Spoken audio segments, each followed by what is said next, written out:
ونصلي على رسوله الكريم. أما بعد فأعوذ بالله من الشيطان الرجيم. بسم الله الرحمن الرحيم. قل إن كنتم تحبون الله فاتبعوني يحببكم الله ويغفر لكم ذنوبكم الله غفور رحيم. وقال تعالى في مقام آخر: لقد كان لكم في رسول الله أسوة حسنة. صدق الله.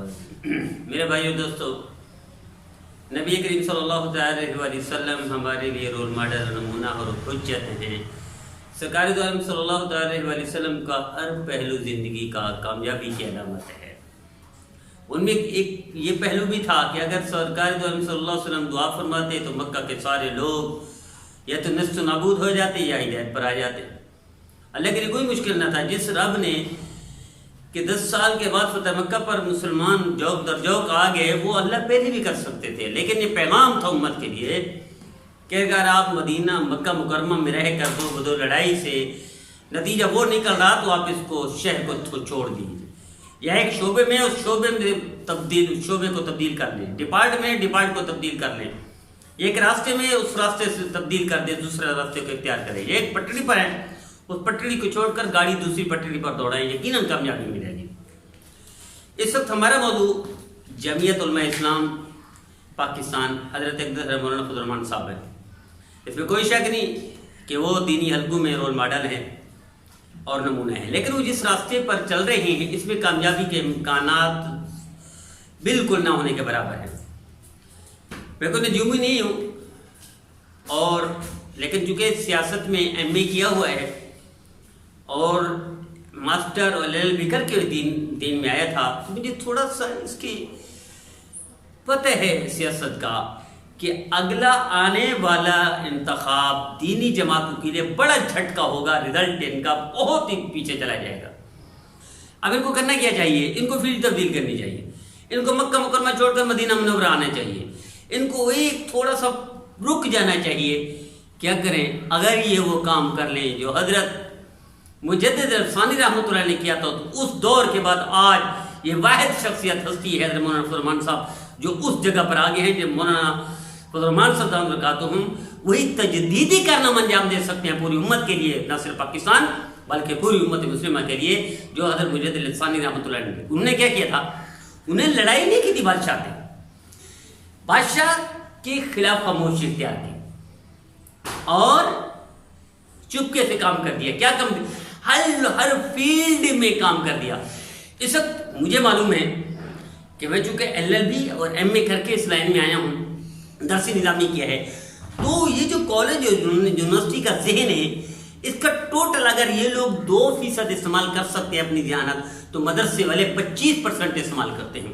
اتنی زیادہ قابلیت میں فرق ہے کہ مدرسے والے کے مقابلے میں کالج اور یونیورسٹی طالب علم کی قابلیت کی کوئی حیثیت نہیں.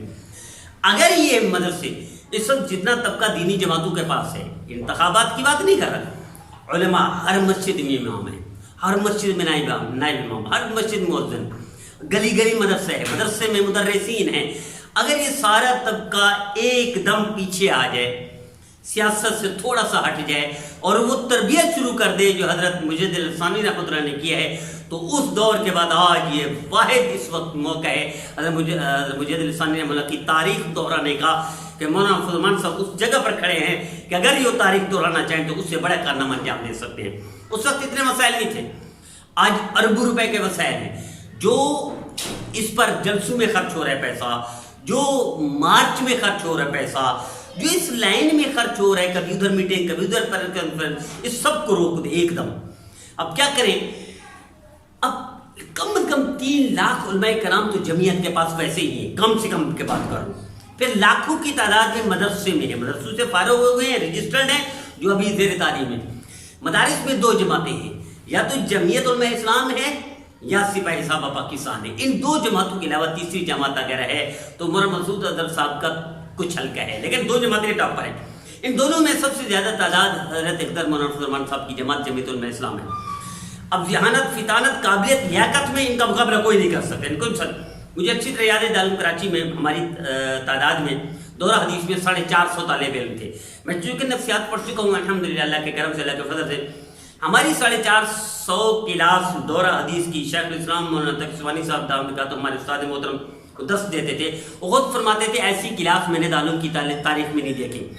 تو مجھے یاد ہے میری 450 کلاس میں میری تو کوئی حیثیت نہیں تھی، ان میں 10 ایسے تھے جو ابن حجر بن سکتے تھے، 10 ایسے تھے جو شیخ الاسلام مولانا تقی عثمانی صاحب بن سکتے تھے، 10 ایسے تھے جو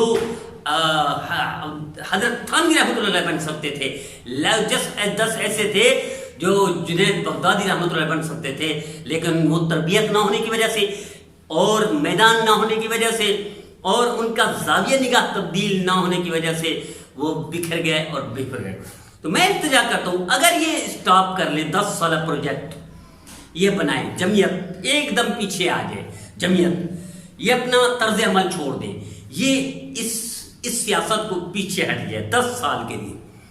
ہر سال پبلک سروس یعنی یہ جو امتحان ہوتے ہیں، مقابلے کے امتحان جتنے بھی ہیں، بڑے بڑے افسر لگتے ہیں، اس میں مدرسے کا اگر طالب علم چلا جائے تو یونیورسٹی اور کالج کے طلباء جو آتے ہیں پبلک سروس کے امتحان دیتے ہیں، ان کو قابلیت چھو کر بھی نہیں گزری، کیونکہ مدارس والے اس لائن میں ہے نہیں، وہ کسی نے تربیت نہیں کی، اس لائن میں ڈالا نہیں۔ اگر یہ جمعیت یہ کام کرے، جتنا سرمایہ جلسوں میں خرچ ہو رہا ہے اور مارچ میں خرچ ہو رہا ہے، یہ ان پر خرچ کرے، ہر سال 10,000 اس فیلڈ میں لائیں، پبلک سروس کا امتحان دے، CSS کا امتحان دے اور CSP افسران میں اس لائن میں کھڑا کر کے امتحان دے، 10,000 ہر سال ٹیچر، پروفیسر، لیکچرر اس لائن میں ڈال دیں، 10,000 ہر سال خانقاہیں کھول دیں، اور اسی طرح کم سے کم 10,000 ہر دوسرے مہینے یہ مدارس اور مساجد کے ائمہ کی تربیت کریں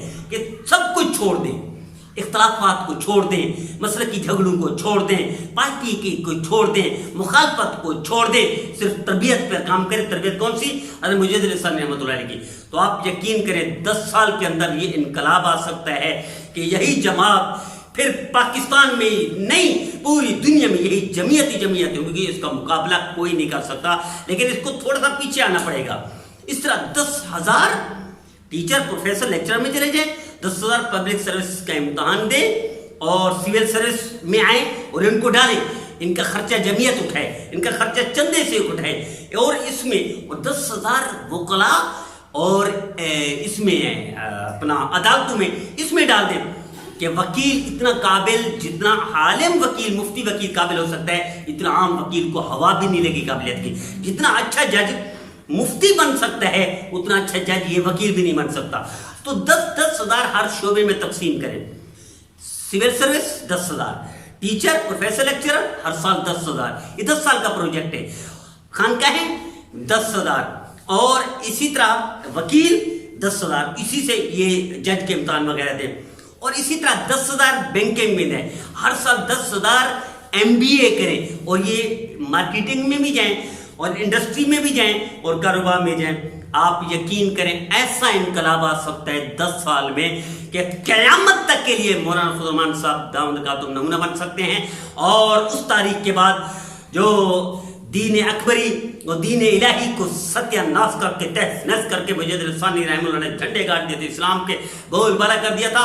اس وقت اتنے وسائل نہیں تھے، اتنا ٹیکنالوجی نہیں تھی، سوشل میڈیا نہیں تھا، اتنا وسائل نہیں تھے جتنا آج حضرت اقدر مولانا فضل الرحمان صاحب کے پاس ہے۔ پوری دنیا کے لیے قیامت تک کے لیے نمونہ بن سکتے ہیں اگر یہ پیچھے ہٹ کر اس طرح جال بچھا دیں، کچھ ہی عرصہ میں آپ نمونہ دیکھیں، ورنہ پوری جماعت لگ جائے وہ نتیجہ نہیں ملے گا۔ 10 سال میں نہیں، 20 سال، 30 سال، 40 سال میں بھی وہ نتیجہ نہیں مل سکتا جو اس طرح آ سکتا ہے۔ حضرت مجدد الثانی رحمۃ اللہ علیہ کی طرح انقلاب برپا کر دیں، امام غزالی رحمۃ اللہ علیہ کے انقلاب، اسی طرح 10,000 حضرت شیخ الاسلام مولانا تقی عثمانی صاحب کے نائب تیار کر سکتے ہیں۔ اتنی قابل، ذہین، فطین طالب علم ہوتے ہیں، اگر ان کے لوگ پلک سنوارے جائیں، ان کی تربیت کی جائے، ان کی اصلاح کی جائے، تو آنے والے وقت میں شیخ الاسلام صاحب جیسے دسیوں ہزاروں یہ فارغ ہو سکتے ہیں۔ لیکن چونکہ وسائل نہیں ہوتے، تربیت نہیں ہوتی، زاویہ نگاہ تبدیل نہیں ہوتا، اصلاح نہیں ہوتی، تو گم جاتے ہیں، معاشرے میں غائب ہو جاتے ہیں۔ ورنہ جتنا طبقہ دینی جماعتوں کے پاس ہے، ہر مسجد کے پاس سینکڑوں مقتدی ہوتے ہیں، سارے دینی جماعتوں کے بن سکتے ہیں، لیکن یہ اختلافات چھیڑتے ہیں، وہ تربیت نہیں کرتے مساجد میں، تو اس لیے لوگ ان سے دور ہیں۔ کسی پارٹی کے پاس اتنا مجمع نہیں ہے جتنا دینی جماعتوں کے پاس ہے. اگر یہ تربیت اس طرح کر لیں، اللہ ان کو توفیق دے، اللہ ان کو یہ سمجھ عطا فرمائے، اللہ ان کو یہی مجد لسان عمل کا نائب بن کر پوری دنیا کے رول ماڈل بننے کی توفیق عطا فرمائے.